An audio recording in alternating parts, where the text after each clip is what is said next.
Hello friends, तो आज मैं आपको बता रही हूँ सीटेट के कुछ मैथ्स पेडागोगी के क्वेश्चन जो आप मैथ्स और साइंस में पेपर 2 फिल करते हैं। तो आपको कुछ पेडागोगी के क्वेश्चन भी आते हैं। आउट ऑफ 30 मैथ्स क्वेश्चन आपको 15 क्वेश्चन पेडागोगी से रिलेटेड होते हैं।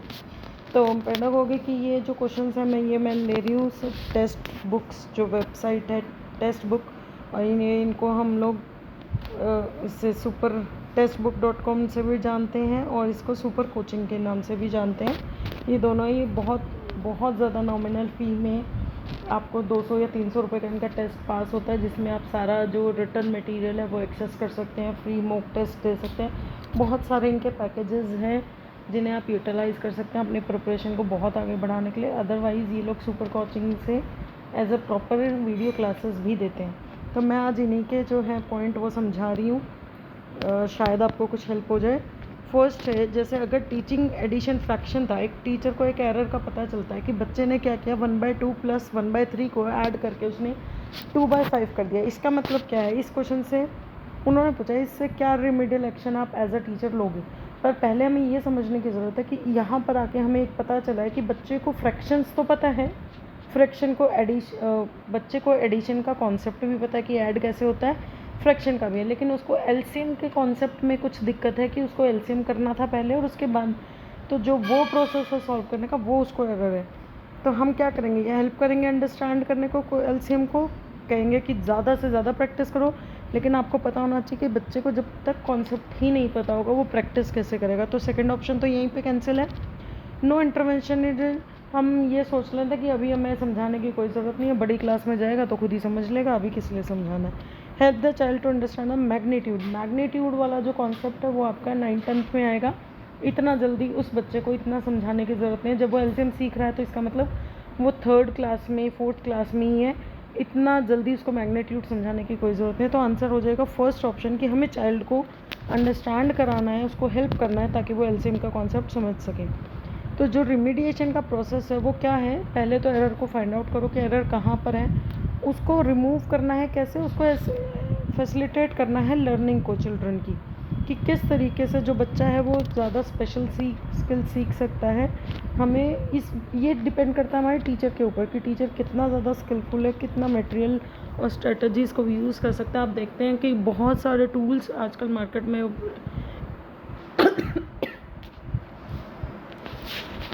Sorry for the disturbance. रिमीडिएशन जो है वो प्रोसेस कि वो टीचर कितना स्किलफुल है। अगर हम गूगल पर देखें तो दुनिया भर की एआई वेबसाइट है, दुनिया भर के यूट्यूब पर वीडियोस पड़े हैं, लेकिन वो चाइल्ड किस तरीके की मिस्टेक कर रहा है ये टीचर को समझना है। हर इंडिविजुअल अलग तरह की मिस्टेक करता है, हर इंडिविजुअल को हम कुछ कैटेगराइजेशन कर सकते हैं, but still individuality is there. तो ये हमारे जो है, अगर हम आइडेंटिफाई कर पाएंगे एज अ टीचर तो हम उसको लर्नर को जल्दी से हेल्प प्रोवाइड कर पाएंगे। ठीक है, तो ये इसके की पॉइंट है। ये जो पीडीएफ मैं आपको पढ़ा रही हूँ ये आप ऑलरेडी वहाँ पर अवेलेबल है, फ्री ऑफ कॉस्ट है, आप वहाँ से डाउनलोड करके इसके की पॉइंट्स को एज अ नोट पढ़ सकते हैं। सेकेंड क्वेश्चन है कि कम्युनिकेशन इन मैथमेटिक्स क्लास, एक मैथमेटिक्स की क्लास है कम्युनिकेशन, वो क्या रेफ़र करती है कि क्या एबिलिटी, कौन सी एबिलिटी हम जो है बच्चों में बढ़ाना चाहते हैं। Organise, consolidate, express mathematical thinking, data को बार ग्राफ में देखना, give prompt response to question, आज जो भी क्वेश्चन दिया जाए उसका प्रॉपर तरीके से आंसर देना, contradict of the view of others on problem of mathematics. तो यहाँ पर देखो जो ऑप्शन नंबर 4 है ये तो पहले ही नेगेटिव है, और हम जानते हैं कि बीएड में हमने ये सीखा है कि टीचिंग में कभी भी कोई भी चीज़ नेगेटिव नहीं जाएगी, बच्चों के साथ कॉन्ट्राडिक्टिंग में नहीं जाएगी, हमको बच्चे की लेवल पे सोचना है। सेकंड है give prompt response. Prompt response जब तक नहीं देगा बच्चा, जब तक उसको आपको कॉन्सेप्ट ही नहीं पता होगी, जब तक उसके अंदर ये एबिलिटी ही नहीं होगी। डाटा बार ग्राफ तो बहुत लेट आते हैं, सबसे पहले तो हमें मैथमेटिकल की एबिलिटी ही डेवलप करनी पड़ती है तभी जाकर बच्चा। तो आंसर हो जाएगा 1, ऑर्गेनाइज करना, डाटा को कंसोलिडेट करना, उसको इकट्ठा करना और उसको मैथमेटिकल फॉर्म में एक्सप्रेस करना। ठीक है, इसका डिटेल्ड सॉल्यूशन दिया हुआ है। मैथमेटिकल कम्युनिकेशन को एम्स क्या है मैथमेटिकल कम्युनिकेशन को क्लासरूम में इनकरेज करने के, एक तो बच्चा जो है लॉजिकली रीजनिंग दे पाए, मैथमेटिकल को अंडरस्टैंड कर पाए कि क्यों सर्कल का जो एरिया है वो πr² होता है। जब तक हम उसे नहीं बताएंगे, उसे कॉन्सेप्ट नहीं बताएंगे कि क्यों लिया इसे, हम उसको सिर्फ रटवा दें कि πr² होता है, रट लो, तो वो मैथमेटिकल एबिलिटी नहीं बढ़ाता। हमारा मेन एम ये है कि हमको उसको making learner able to assimilate mathematical terms को असिमुलेट कर पाए, आपस में जोड़ पाए, जो पुराना उसने सीखा है उसके साथ उसको मिला पाए, मैथमेटिकल थॉट और आइडियाज़ को एक्सप्रेस कर पाए, एबिलिटी डेवलप कर पाए कि पैटर्न्स क्या है मैथमेटिकल के, और यही सब है। थर्ड क्वेश्चन है कि प्रभा ने 5,000 रुपये बैंक में जमा कराए 5% इंटरेस्ट के साथ। आफ्टर 2 ईयर्स उसने कुछ मनी विड्रॉ कर ली, यानी 3500। उसके बाद उसने the money left with the him again, जो उसके पास मनी बच गई, मनी कितनी बच गई, अगर हम प्रिंसिपल अमाउंट देखें तो 1500 बच गया, लेकिन उसका 2 साल तक का इंटरेस्ट भी उसमें ऐड हुआ था, तो वो भी हमें कैलकुलेट करना है। और उसके बाद उसने बाकी 2 सालों के लिए 5% पे दोबारा करा दिया। तो हाउ मच अमाउंट उसने और 200, इसमें क्या आएगा, इसके अंदर क्वेश्चन सॉल्व करके नहीं दिखाना, हमें ये बताना what values can be inculcated and student through this question. इस क्वेश्चन को कराने के साथ साथ हम उसके अंदर क्या क्या वैल्यूज़ कर सकते हैं। ऑनेस्टी का तो नहीं होगा इसके अंदर, सिंसेरिटी भी नहीं होगा, सिंप्लिसिटी एंड हेल्पिंग अदर्स नहीं। तो जो आंसर हो जाएगा वो हो जाएगा habit of saving money and spending it wisely. मतलब क्योंकि हमने यहाँ पर जो है उसने बताया है कि उसने अपनी सेविंग थी और उसको जब ज़रूरी काम हुआ 2 साल बाद तो उसने उसको टेबल ख़रीदने के लिए निकाला भी है, उसको वापस इन्वेस्ट किया है जो बची हुई अमाउंट है। तो ये चीज़ जो है वो habit of saving money and spending it wisely दिखाता है कि हमें जो है मैथमेटिक्स को सीखना ही नहीं है, उसको प्रॉपर यूज़ करना है। तो यहाँ पर एक की पॉइंट, एक चार्ट दिया हो कि वैल्यूज़ क्या क्या हम मैथमेटिक्स के साथ इंक्लूड कर सकते हैं। Practical value, intellectual value, social value, moral value, disciplinary values, cultural value, cultures के साथ भी हम मैथमेटिक्स को जोड़ सकते हैं। हर कल्चर होता है, जैसे मैं कास्टिज़म पे बात नहीं करना चाहूँगी, बट कास्ट के साथ ही कई कास्ट के साथ जुड़ा हुआ होता है कि वो पैसे बचाता है, वो खर्च करता है, वो बहुत ज़्यादा शोबाजी में जाता है, वो अपने गोल्ड खरीदने में जाता है। तो कल्चरल वैल्यूज़ भी हमें सिखानी होती है। इंटरनेशनल वैल्यू की एक एस्थेटिक वोकेशनल वैल्यू की किस तरीके से बिज़नेस में हम उसको यूज़ कर सकते हैं। साइकोलॉजिकली भी एक्स्ट्रा स्पेंड करना गलत बात है, उसे साइकोलॉजी भी हमें ये सिखाना होता है। ठीक है, नेक्स्ट क्वेश्चन है students are asked to establish a relation between vertically opposite angle. Vertically opposite angle के बीच में एक रिलेशन बनाना है, तो उन्होंने कुछ फिगर्स बनाई और उनको मेज़र किया एंगल को, और वर्टिकली अपोजिट एंगल को ऑब्जर्व किया कि वो तो इक्वल है। इस केस में वैन हेले के थ्रू हम कौन से लेवल पे बात कर रहे हैं, हम विजुअलाइजेशन देखा है, हाँ देखा तो है। इनफॉर्मल डिडक्शन, इनफॉर्मल नहीं है, हम लोग तो फॉर्मल डिडक्ट कर रहे हैं, तो यहाँ पर ये भी नहीं आएगा। डिडक्शन लेवल या एनालिटिकल आंसर आ जाएगा हमारा, बताइए क्या आएगा, तो आंसर आ जाएगा हमारा इनफॉर्मल डिडक्शन लेवल।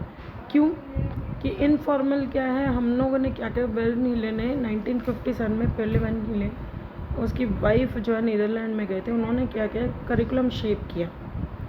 उन जो ये वैन हीले का ये यहाँ दिखा रखा है कि विजुअलाइजेशन, एनालिसिस, इनफॉर्मल डिडक्शन उनके लेवल है। पहले तो हमें इसके 4 लेवल को पता होना चाहिए, 5 लेवल का पता होना चाहिए। फॉर्मल में तो हो गया कॉम्प्लेक्स ज्योमेट्रिकल लेवल, लेकिन इनफॉर्मल में देखिए यहाँ पर इसको दिखा रहा है कि वर्टिकली अपोजिट एंगल के बीच में रिलेशनशिप बताना, किन्हीं भी 2 चीज़ों के बारे में रिलेशनशिप पता करना हमारा लेवल 2 पे आता है।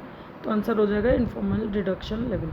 अगर हमें ये इसके लेवल ही नहीं पता होंगे तो हम इसका आंसर नहीं कर पाएंगे। उसके बाद कुछ क्वेश्चन हैं जो पोस्ट किए गए टीचर से मैथमेटिकल क्लासरूम में। What is the area of rectangle with one side 5 parameter ये। Find a set of number whose median is 4, list all the prime numbers, tell me anything about mathematical and we want to know about rectangles. तो इनमें से आपको ये बताना है कौन सा ओपन एंडेड है, कौन सा क्लोज एंडेड है। अगर एरिया ऑफ रेक्टेंगल निकालना है तो क्लोज एंडेड हो गया, क्योंकि आंसर जो है वो एक ही आएगा। ओके, तो जो हमारा है चारों में ही एक को क्लोज दिया हुआ है। सेकंड पे चलता है, find set of numbers whose median is 4। तो मीडियन जिनका 4 है तो वो भी हमारा क्लोज एंडेड पे आएगा या ओपन एंडेड पे आएगा। बहुत सारे हो सकते हैं सेट ऑफ नंबर, हर बच्चे का आंसर अलग भी हो सकता है। List all prime number, prime number हमारे सेम हो सकते हैं, सेम ही होंगे 0 से 8 में, तो यानी ए और सी तो पक्का क्लोज्ड है। डी देखते हैं, टेल मी, डी हमारा ओपन एंडेड है। ठीक है, ए और सी हमारे क्लोज्ड हैं और डी हमारा ओपन एंडेड है। इससे आप देखो हमारा कौन सा आंसर आ रहा है, थर्ड, कि ए और सी तो क्लोज्ड है लेकिन बी और डी हमारे ओपन एंडेड है, क्योंकि बहुत सारे नंबर्स दे सकते हैं बच्चा जिनका मीडियन 4 हो, बहुत सारे बच्चों को आंसर आ सकते हैं 4 के। ठीक है। ओपन एंडेड क्या करता है, डाइवर्जेंट थिंकिंग करता है, जहाँ पर बहुत ज़्यादा सोचना पड़ेगा और हर पर्सन का अलग आंसर आ सकता है उसके पॉइंट ऑफ व्यू के अकॉर्डिंगली। बट क्लोज एंडेड होते हैं जिनका सारे लोगों का आंसर हमेशा एक ही आएगा, सेम आएगा, और वो कन्वर्जेंट थिंकिंग को कहता है, जैसे येस और नो, कोई और ऑप्शन ही नहीं है, येस और नो। तो इन्होंने इस तरीके से क्वेश्चंस को सॉल्व करके दिखाया हुआ है। क्वेश्चन नंबर 6 पे चलते हैं। Which of the following is narrow aim of teaching mathematics, मतलब सबसे छोटा एम, जो लीस्ट सॉल्यूशन होता है, वो क्या है teaching mathematics. Make student in handling numbers और number operations, develop student generalisation abilities, encourage systematic reasoning among student, develop student ability argue with truth and fallacy of statement. तो देखिए, जो सेकंड है जनरलाइजेशन, तो वो नैरो नहीं हो सकता, वो बड़ा एम हो सकता है हमारा। सिस्टमैटिक रीजनिंग करना भी बड़ा हो जाएगा, तो आंसर हो जाएगा 1, कि हमने सिर्फ उसको नंबर और ऑपरेशन के बीच में हैंडल करना सिखा दिया, हमने उसको और कुछ नहीं सिखाया, उसको हमने डेली लाइफ में यूज़ करना नहीं सिखाया, हमने उसको ये नहीं सिखाया कि आपको अप्लाई करना है, ये रीज़न क्यों आया, हमने सिर्फ उसको दे दिया कि पाई आर स्क्वायर इसका स्क्वायर, सर्कल का एरिया है, रेडियस आपको दिया होगा, आप उसको ऐसे पाई की वैल्यू ये होती है, हमने उसको ये नहीं बताया पाई की वैल्यू ऐसी क्यों है, क्यों आर स्क्वायर है, क्यों हमने उसको उसके जो पैरामीटर है उसको नहीं बताया कि इसका 2 पाई आर पैरामीटर है। तो हमने सिंपल उसको हैंडल करना बता दिया कि किस तरीके से। तो नेशनल करिकुलम फ्रेमवर्क कहता है हमारा 2 तरह की मैथमेटिक्स है स्कूल एम, ब्रॉडर और नैरो एम्स। नैरो एम्स है कि सिर्फ न्यूमरेसी रिलेटेड स्किल्स पढ़ाना, और यूजफुल जो हमारी मतलब जिस क्लास में गया उतना उसको सिखा देना कि मेजरमेंट क्या है, डेसिमल क्या है, परसेंट। और ब्रॉडर एम क्या है कि वो लाइफ की प्रॉब्लम सॉल्व करता है। ह्यूरिस्टिक टेक्निक होती है जब हमें ये पता कि हमें वहाँ पहुँचना है, लेकिन कैसे पहुँचना है, किस रास्ते से पहुँचना है, ये नहीं पता, उसको वो यूज़ करके कि मुझे यहाँ से ये लिंक पे लिंक जोड़ के और वो जा पाए अपने एम पे। एस्टिमेट करना, ऑप्टिमाइजेशन करना, यूज़ ऑफ पैटर्न, विजुअलाइजेशन, तो ये सारे हमारे ब्रॉडर में। आई होप आपको पसंद आई होगी ये वीडियो। एक और वीडियो कल लेकर आऊँगी, क्योंकि टोटल इसमें 13 क्वेश्चन है, वीडियो ज़्यादा लंबी हो जाएगी। Thanks for watching.